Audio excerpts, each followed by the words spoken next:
জমজমাট টিআরপি থাকছে এই সপ্তাহে। আচমকাই পাল্টে যাচ্ছে আমাদের চেনা জানা টিআরপি তালিকা। পরশুরাম আজকের নায়ক কি আবার তার জায়গা ফিরে পেল? কম্পাস, কোণে দেখা আলোর একই অবস্থা। নতুন টপার কে হয়েছে? চলো জানা যাক এই সপ্তাহের আগাম টিআরপি আপডেট। সন্ধে 5:30টায় কুসুম অপ্রতিরোধ্য।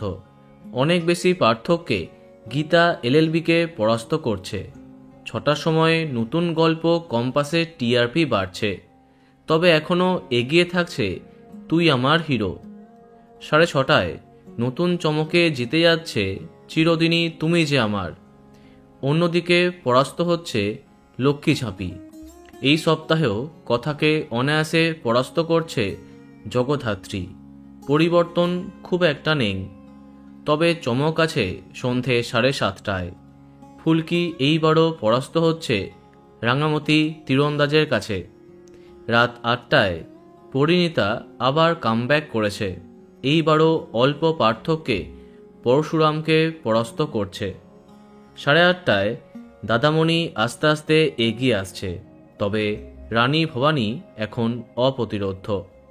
রাত 9টায় চিরসখাকে কেমন টক্কর দেয় জোয়ার ভাটা, সেটাই দেখার। আশা করি ভালো লড়াই দেখা যাবে। এদিকে 9:30টায় বাড়ছে কোণে দেখা আলোর টিআরপি, কিন্তু অনুরাগের ছোঁয়া গৃহপ্রবেশ বাজিমাত করছে। সবশেষে আনন্দীকে পরাস্ত করছে শুভ বিবাহ।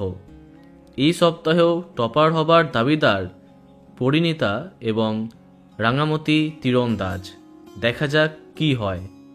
তো বন্ধুরা, এখন তোমার কি মন্তব্য কমেন্টে জানাতে পারো। আর এই রকমই আরও অনেক ভিডিও পেতে সাবস্ক্রাইব কারেন্ট পজ। ধন্যবাদ।